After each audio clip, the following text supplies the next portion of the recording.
Assalamualaikum warahmatullahi wabarakatuh. Tonton Fahriza Nora Official. Subscribe, like, share, and comment. Assalamualaikum warahmatullahi wabarakatuh. Alhamdulillahilladzi khassana bi kitabin unzil wa akramana bi nabiyyin ursil. Asyhadu an la ilaha illallah wa asyhadu anna Muhammadan abduhu wa rasuluh. Allahumma salli wa sallim wa barik wa an'im ala habibina wa syafi'ina وزخرنا ومولانا محمد وعلى أزواجه أمهات المؤمنين وذرياته وآل بيته وأصحابه أجمعين. رب اشرح لي صدري ويسر لي أمري واحلل عقدة من لساني يفقهوا قولي. أما بعد. Yang saya muliakan Tunku Imam Syekh, Tunku Imam Kampung, yang saya hormati Bapak Geshi beserta seluruh jajaran, yang kami muliakan jamaah Jumat yang dirahmati Allah. Alhamdulillah, segala puji bagi Allah yang telah memberikan nikmat iman kepada kita sehingga kita dapat melangkahkan kaki kita ke tempat yang penuh dengan keberkahannya. Kendati belum mendengarkan suara azan, ada di antara jamaah yang sudah menempati sudut-sudut tempat tertentu yang sudah menjadi tempat bagian untuk diisi. Ini merupakan salah satu nikmat yang masih Allah berikan kepada kita. Walaupun kita bukan sebagai jadwal khatib ataupun sebagai imam ataupun sebagai muazzin, namun kita telah mengisi rumah Allah jauh sebelum azan berkumandang. Nikmat seperti ini tidak ditemukan oleh saudara-saudara kita yang masih berada di luar. Kendati suara azan sudah memanggil mereka masih berada di warung-warung bersembunyi. Kapan mereka akan mendatangi tempat ini? Pada saat khatib akan turun dari mimbar ini, mereka baru bergegas akan datang kemari. Semoga jamaah yang berhadir merupakan di antara hamba Allah yang akan terus diberikan nikmat iman dan selalu menjadi hamba yang bersyukur kepada Allah Subhanahu wa taala. Salawat dan salam mari sama-sama kita panjatkan kepada junjungan kita Nabi besar Muhammad sallallahu alaihi wasallam yang telah mengajarkan kepada kita segala aspek tatanan kehidupan. Tidak ada satupun yang tidak diajarkan oleh baginda Rasulullah SAW. Terkhusus pada hari yang dinamakan dengan Sayyidul Ayyam, hari penghulu dari sekian hari. Rasulullah SAW mengajarkan kepada kita untuk memperbanyak bersalawat kepadanya. Dikarenakan ada di antara makhluk Allah yang diciptakan oleh Allah, yaitu malaikat yang dinamakan dengan malaikat as-sayyahin. Mereka itu akan berlalu lalang, akan mencari siapapun orang yang berselawat kepada baginda Rasulullah SAW. Maka setiap selawat kita itu akan dibalas dengan 10 kebaikan dari sisi Allah, bukan dari sisi manusia. Kebaikan dari sisi Allah jauh lebih baik dari apa yang didapati oleh manusia. Semoga jamaah yang berhadir pada Jumat yang penuh dengan keberkahan ini merupakan di antara umat Nabi Muhammad SAW yang akan diberikan syafaat oleh baginda Rasulullah SAW dan akan disuguhkan air dari telaga Kautsar dari tangan mulia tersebut. Allahumma amin. Hadirin jamaah Jumat yang dirahmati Allah. Allah berfirman di dalam surat Al-Isra ayat 7 yang berbunyi, a'udzubillahi minasyaitonirrajim, bismillahirrahmanirrahim. In ahsantum ahsantum bi anfusikum wa in asa'tum falaha fa idza jaa wa'dul akhirah liyasu'u wujuhakum wal yadkhulul masjida kama dakhaluhu awwala marrah wal yutabbiru ma 'alau tatbira. Shadaqallahul 'azim. Ayat ini mengajarkan kepada kita bagaimana proses sebuah hasil yang akan diperoleh oleh sesuatu kaum. Khususnya ayat ini menceritakan tentang bagaimana kebejatan orang-orang Yahudi. Orang-orang Yahudi merupakan di antara makhluk Allah yang sangat murka di atas muka bumi. Nah, proses untuk bisa menaklukkan orang-orang yang tidak taat kepada Allah, yaitu dengan proses tahapan yang diajarkan di dalam surat Al-Isra. Banyak hal yang ditafsirkan oleh para ulama pada saat menafsirkan ayat ini. Di antaranya, bagaimana proses kita bisa membebaskan Baitul Maqdis, bagaimana proses bagi kita untuk bisa masuk ke Masjidil Aqsa sebagaimana dimasuki li awwali marrah, sebagai masuk pertama sekali. Hal inilah yang terus ditafsirkan oleh para ulama. Para mufassirin sepakat bahwasanya pada saat Allah menyampaikan waliyadkhulul masjida kama dakhaluhu awwala marrah, dan hendaklah pada saat kalian itu bisa menaklukkan Masjidil Aqsa sebagaimana kalian masuk pada kali pertama. Kali pertama yang dipahami di sini oleh para mufassirin itu adalah pada saat ditaklukkan Masjidil Aqsa oleh Umar bin Khattab. Namun banyak pelajaran penting yang memang itu harus menjadi pelajaran bagi kita umat Nabi Muhammad. Kenapa? Kenapa penaklukan Baitul Maqdis, Masjidil Aqsa itu tidak terjadi pada masa Rasulullah SAW? Karena pada saat itu Baitul Maqdis itu dikuasai oleh orang-orang Romawi. Ada 2 buah kerajaan dunia pada saat itu yang menguasai dunia. Siapapun bagi mereka yang menguasai Baitul Maqdis, maka mereka akan menguasai dunia, yaitu kekuatan Romawi dan kekuatan Persia. Pada saat Rasulullah SAW dibawa perjalanan oleh Allah dari Masjidil Haram ke Masjidil Aqsa, dan beliau transit di Masjidil Aqsa tersebut. Inilah yang diceritakan pada ayat yang pertama. Inilah yang diajarkan oleh baginda Rasulullah SAW kepada sahabat, pentingnya Masjidil Aqsa bagi umat Islam, dikarenakan itu merupakan kiblat umat Islam. Rasulullah SAW salat ke Masjidil Aqsa itu selama 13 tahun ditambah dengan 14 bulan atau 16 bulan. Lebih lama Rasul salat menghadap kiblatnya, wajahnya ke Masjidil Aqsa daripada ke Masjidil Haram. Ini adalah sebuah informasi penting bagi kita hari ini. Pada saat kita mendengarkan saudara-saudara kita dibantai di Palestina, sebenarnya itu adalah pembantaian yang terjadi di Baitul Maqdis, tanah suci. Abdullah bin Umar mengatakan, al-hudud fi Baitul Maqdis kal hudud fil Makkah wal Madinah. Ini istilah yang dipopulerkan oleh Rasulullah SAW. Rasul menjadikan 3 kota suci, Makkah, Madinah dan Baitul Maqdis. Batasan kota tersebut bukanlah dipatok oleh BPN. Batasan kota yang ada di Makkah, di Madinah dan di Baitul Maqdis itu dipatok langsung oleh malaikat, sehingga kita tidak bisa merubahnya. Kalau tidak percaya, hari ini pada saat jamaah haji pergi haji, Mina itu tidak cukup lagi. Maka apa yang dilakukan? Tidak pernah mereka menggeser patok Mina. Mina itu tetap patoknya di situ, akan tetapi perkemahannya yang diperluas. Inilah patok tanah yang dibuat langsung oleh malaikat di 3 kota tersebut. Apa batasannya Baitul Maqdis? Baitul Maqdis itu kalau dari arah barat itu dibatasi dengan 13 mil ke laut tengah. 13 mil laut tengah. Dan ini baru diketahui hari ini kenapa Israel Yahudi laknatullah menginginkan menguasai Gaza, dikarenakan di sana ada sumber minyak yang cukup besar di 13 mil tersebut. Maka sampai dengan hari ini mereka tidak pernah berhenti membom saudara-saudara kita yang ada di Gaza. Ini batas sebelah barat. Batas sebelah utara itu berbatasan dengan Jordania, dan ataupun batas sebelah selatan yaitu Nablus, dan batas sebelah timur yaitu Bi'rus Sabah. Sehingga luas Baitul Maqdis itu sangatlah luas, ada beberapa kota. Ini Baitul Maqdis di mana tempat yang berlaku hukumnya sama seperti berlaku hukum yang terjadi di Mekah dan di Madinah.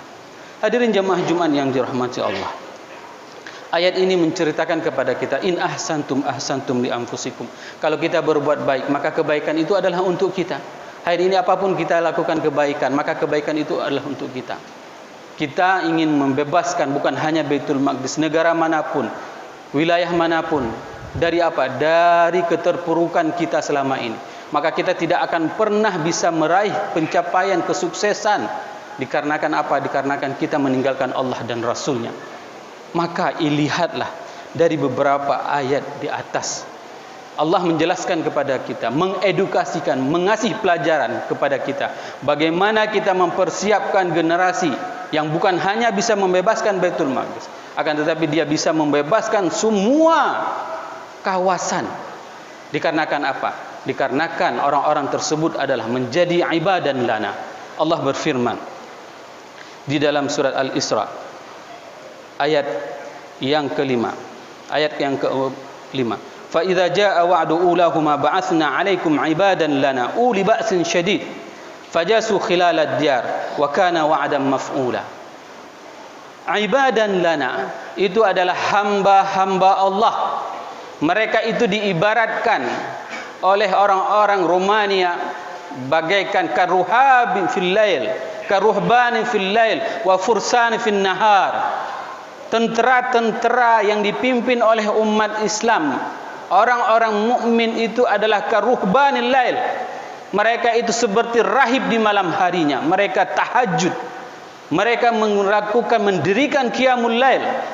Dan pada saat siang hari, kafursanin nahar. Mereka pada saat siang hari itu bagaikan kuda-kuda yang liar memerangi musuh-musuhnya. Ini merupakan bagaimana yang dimaksud dengan gambaran ibadan lana. Terjadi keseimbangan antara kehidupan ukhrawi pada saat dia bermunajat kepada Allah di malam hari dan dia berusaha semaksimal mungkin di siang hari. Inilah generasi yang harus kita persiapkan, jemaah yang dirahmati Allah. Generasi yang pada saat malam hari bukan menghabiskan waktunya di warung kopi dengan bermain game, dan tidak pernah ayahnya menanyakan, "Ho kajanu, pakan anak kau?" Itu tidak pernah ditanyakan oleh anaknya. Bahkan pada saat anaknya sedang mendengarkan khutbah ini, sedang asik bermain gadget. Dan mereka tidak pernah mempertanyakan anak-anaknya. Kelak engkau wahai ayah akan ditanyakan oleh Allah tentang tanggung jawabmu terhadap generasi yang engkau hasilkan. Maka persiapkanlah generasi yang memang menjadi, mereka itu adalah ruhbanul lail, yang akan memuji Allah di malam hari, bukan menghabiskan waktu untuk bermain game. Miris hari ini pada saat ayah pergi ke masjid di subuh hari, lihatlah generasi kita, mereka baru pulang dari kafe ke rumahnya. Di mana posisi orang tuanya? Kalaulah seperti ini, jangan pernah menceritakan kebebasan Palestina, kebebasan Gaza, kebebasan keterpurukan yang terjadi di Indonesia, ketidaksejahteraan yang terjadi di Aceh, kemiskinan yang meningkat dimanapun. Kenapa? Karena kita tidak pernah menjadi ibadan lana, menjadi hamba-hamba yang menyembah Allah secara totalitas. Pada saat malam hari, kita bermunajat kepada Allah, mengadu semua urusan kita kepada Allah. Dan pada saat siang hari, kita bertempur, melakukan segala kebaikan sebagai ibadah kita kepada Allah. Para muarikh, sejarawan mencatat bahwasanya pasukan yang dibimbing oleh Khalid bin Walid, mereka mempunyai kekuatan yang sangat luar biasa. Kalau pasukan perang biasa berjalan dalam satu hari itu hanya bisa menempuh 50 km, pasukan yang di bawah kepimpinan Khalid bin Walid, maka mereka mampu menempuh perjalanan 100 km per hari. Karena apa? Dikarenakan mereka adalah ruhbanul lail wa fursanin nahar. Mereka adalah orang-orang yang taat bermunajat kepada Allah di malam hari, dan mereka adalah pejuang kesatria di siang hari. Ini adalah generasi yang harus kita siapkan, jemaah yang dirahmati Allah.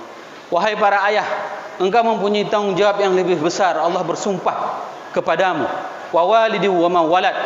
Ini adalah sumpah Allah kepada kita para ayah. Kita akan diminta pertanggungjawaban di hadapan Allah nanti di hari akhirat. Anakmu engkau bawa kemana? Apakah engkau telah mendidik anakmu? Jangan sampai kita nanti dituntut oleh Allah di hadapan mahkamah Allah karena kita menyia-nyiakan anak kita. Kita tidak pernah mendidik mereka, tidak pernah mengajarkan kepada mereka. Bahkan mereka tidak tahu bagaimana cara salat. Ini dikarenakan apa? Dikarenakan kesibukan kita dalam mencari dunia ini. Hadirin jamaah yang dirahmati Allah.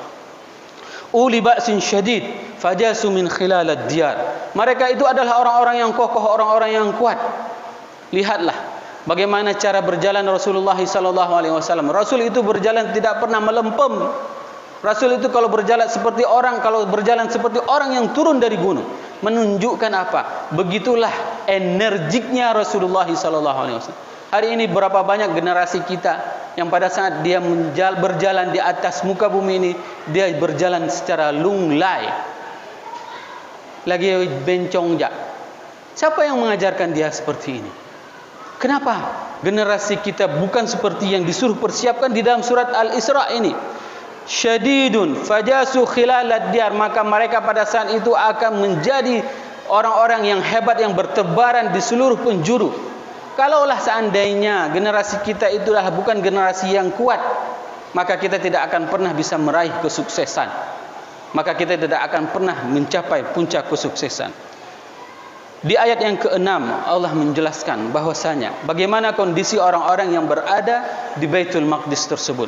Thumma radadna lakum karrah alaihim wa amdadnakum bi amwalin wa banin wa ja'alnakum aktsara nafira. Dan kemudian Allah menjadikan orang-orang yang berada di Baitul Maqdis, wa amdadnakum bi amwal, mereka itu akan dilimpahkan dengan kekayaan, harta kekayaan. Dari mana harta mereka? Ini yang menjadi pertanyaan. Seluruh penjuru bumi itu memblokade mereka. Air itu diboikot, listrik diboikot, gas diboikot. Tapi bagaimana mungkin itu bisa terjadi? Karena inilah yang dimaksud dengan bagaimana kita menjadi bagian dari ayat yang Allah sampaikan ini. Wa amdadnakum bi amwal. Mereka tidak akan pernah punya harta kekayaan kalau seandainya bukan donasi dari kita. Dan donasi itu tidak akan pernah ada, jamaah yang dirahmati Allah, kalau seandainya kita tidak mempunyai ilmu tentang ini. Hari ini berapa banyak di antara kita yang gelisah untuk membangun rumah anak kita daripada kita membangun rumah saudara kita yang ada di Gaza. Demi Allah, ada pengusaha yang berada di Timur Tengah, dia membangun satu apartemen untuk saudara-saudaranya yang berada di Gaza. Bukan lagi donasi 1.000, 2.000, bukan. Tapi ini yang harus kita persiapkan hari ini. Berapapun kemampuan kita, itulah yang harus kita tunjukkan. Agar apa? Agar kita menjadi bagian dari ayat Allah ini. Apa kontribusi kita dari harta yang kita miliki hari ini? Berikanlah sumbangan. Sumbangan itu kita dapat berikan. Dan khatib sendiri pada saat kuliah di Al-Azhar, pada saat terjadi penyerangan terhadap Palestina di Gaza, itu kami selalu mengumpulkan sumbangan dan kami berikan kepada saudara-saudara kami yang kuliah di Al-Azhar. Dari mana mereka bawanya? Mereka bawa dari terowongan. Terowongan yang berada di bawah Gaza itu mencapai 500 km luasnya. Dan bisa masuk mobil Mercy di bawah terowongan tersebut. Hari ini kita tidak pernah dituntut untuk pergi berjihad ke sana. Hari ini kita tidak diminta oleh saudara-saudara kita untuk berperang ke Gaza. Kenapa? Karena kita akan cemen. Kita tidak akan sanggup. Banyak alasan, kita punya anak, punya istri, punya tanggung jawab. Tapi kita mempunyai harta. Jadikanlah harta tersebut sebagai dedikasi kita, sebagai bagian dari ayat yang Allah sampaikan ini. Wa amdadnakum bi amwal. Maka mereka akan dilimpahkan harta. Dari mana? Dari saudara-saudaranya yang berada dari luar. Mereka akan memberikan donasi. Maka saya mengatakan, orang tidak akan pernah mau berdonasi kalau seandainya dia tidak paham ayat Allah ini. Dan ayat ini diajarkan oleh Rasulullah kepada kita agar kita mau berdonasi kepada saudara-saudara kita yang berada di Gaza. Salurkanlah, sampaikanlah harta yang kita miliki. Sebagai apa? Sebagai bentuk partisipasi kita, bagian kita dari ayat yang disampaikan oleh ayat Allah ini. Wabanin, dan Allah limpahkan kepada mereka anak-anak yang banyak. Maka sungguh spektakuler jamaah yang dirahmati Allah. Seorang ibu di Gaza, di Palestina, itu rahimnya itu bisa melahirkan anak kembar 4, anak kembar 6. Nyobek narjana pinah Palestina ron ayah.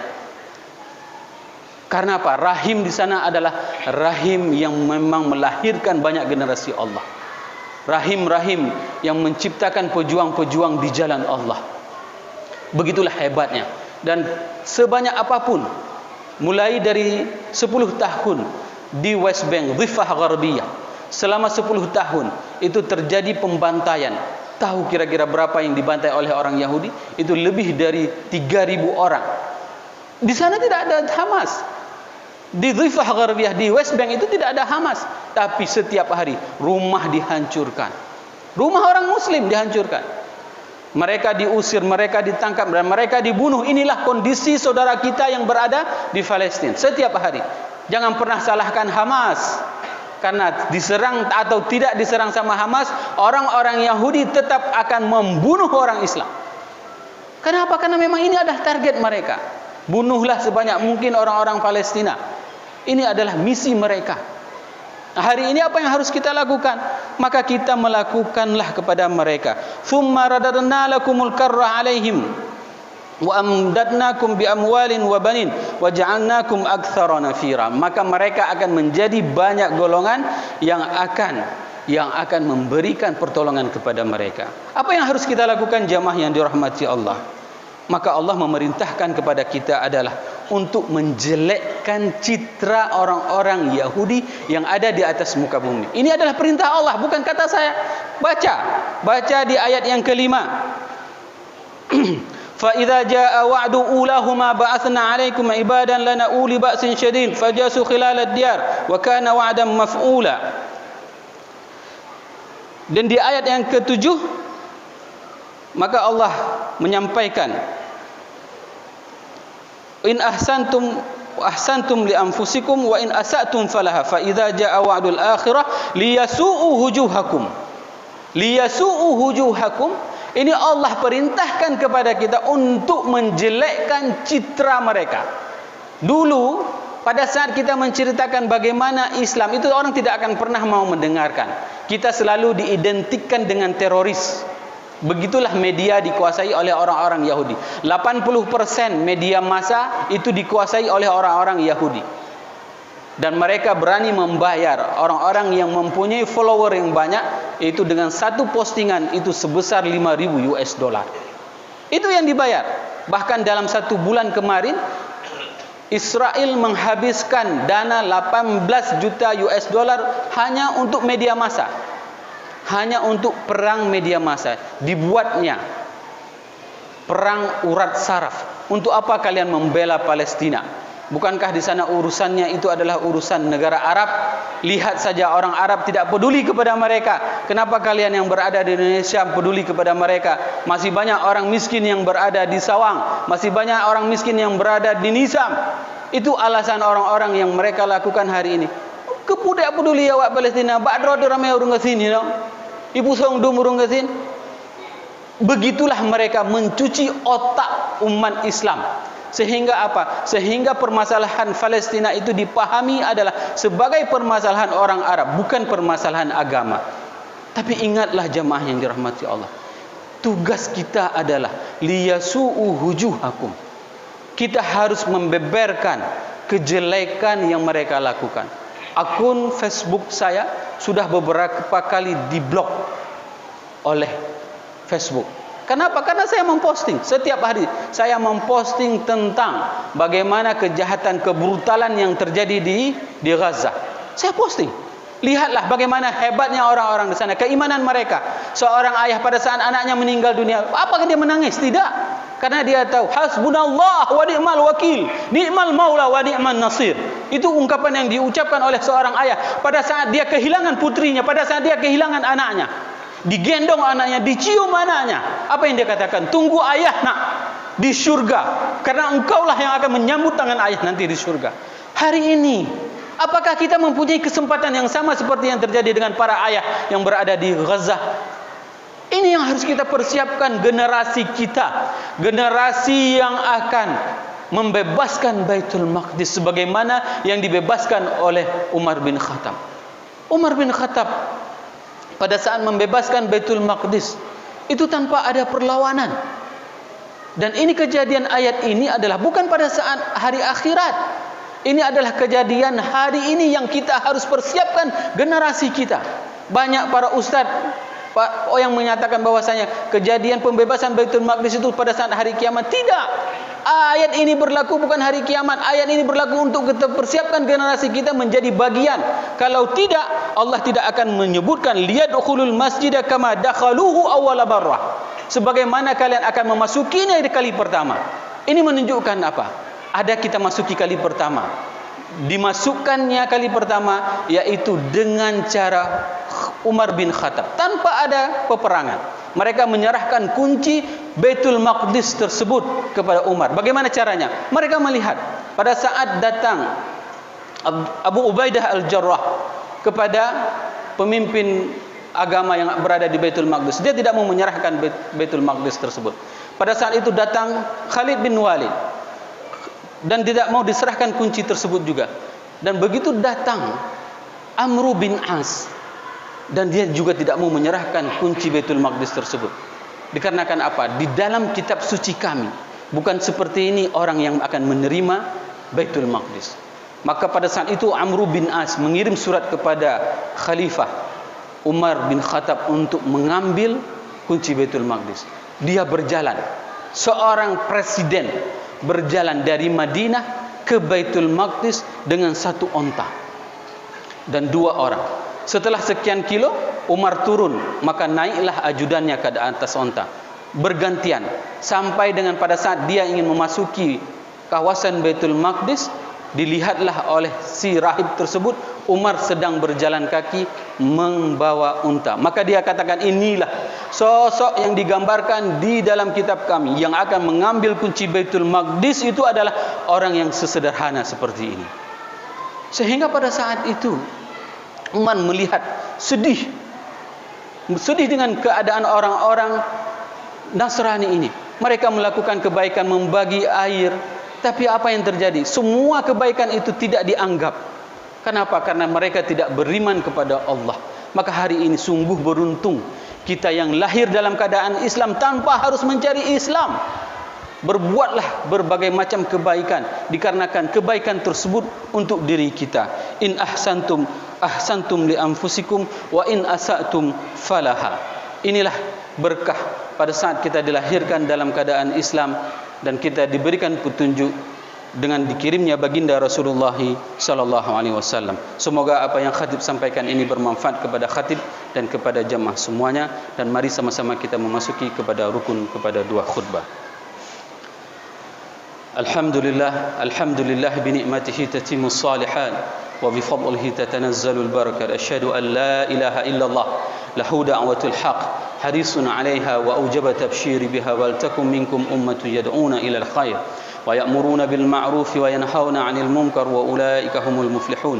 Wa asyhadu anna Muhammadan 'abduhu wa rasuluhu ballagha ar-risalah wa adda al-amanah wa nasaha al-ummah wa kashafa al-ghummah hatta atana al-yaqin lailuha kanahariha la yazighu anha illa halik. اللهم صل وسلم وبارك وأنعم على حبيبنا وشفيعنا وزخرنا ومولانا محمد وعلى أزواجه أمهات المؤمنين وذرياته وآل بيته وأصحابه أجمعين. يا أيها الناس اتقوا الله حق تقاته ولا تموتن إلا وأنتم مسلمون. وقال الله تعالى في القرآن الكريم: أعوذ بالله من الشيطان الرجيم بسم الله الرحمن الرحيم فإذا جاء وعد أولاهما بعثنا عليكم عبادا لنا أولي بأس شديد فجاسوا خلال الديار وكان وعدا مفعولا. بارك الله لي ولكم في القرآن الكريم ونفعني وإياكم بما فيه من الآيات والذكر الحكيم وتقبل مني ومنكم تلاوته إنه هو السميع البصير.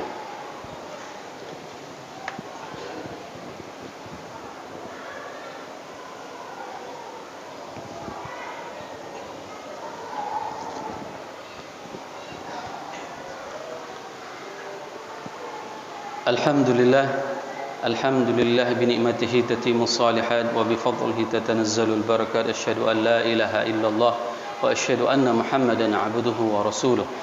اللهم صل على سيدنا محمد وعلى آل سيدنا محمد كما صليت على سيدنا إبراهيم وعلى آل سيدنا إبراهيم في العالمين إنك حميد مجيد. يا أيها الناس اتقوا الله حق تقاته ولا تموتن إلا وأنتم مسلمون. وقال الله تعالى في القرآن الكريم: أعوذ بالله من الشيطان الرجيم بسم الله الرحمن الرحيم إن الله وملائكته يصلون على النبي يا أيها الذين آمنوا صلوا عليه وسلموا تسليما اللهم اغفر المسلمين والمسلمات والمؤمنين والمؤمنات الأحياء منهم والأموات إنك سميع قريب مجيب دعوات ويا قاضي الحاجات ربنا لا تؤاخذنا إن نسينا أو أخطأنا ربنا ولا تحمل علينا إصرا كما حملته على الذين من قبلنا ربنا ولا تحملنا ما لا طاقة لنا به واعف عنا واغفر لنا وارحمنا أنت مولانا فانصرنا على القوم الكافرين اللهم أعز الإسلام والمسلمين وهالك الكفرة والمشركين ودمر أعداءك أعداء الدين اللهم انصر إخواننا المجاهدين المستضعفين المظلومين في غزة اللهم انصر إخواننا المستضعفين المظلومين في فلسطين اللهم انصر إخواننا المجاهدين المستضعفين المظلومين في كل مكان اللهم أكرمنا بأن نصلي في بيت المقدس بأن نصلي في مسجد الأقصى محررا عزيز يا الله محررا عزيز يا الرحمن محررا عزيز يا غفور ربنا آتنا في الدنيا حسنة وفي الآخرة حسنة وقنا عذاب النار وأقيموا الصلاة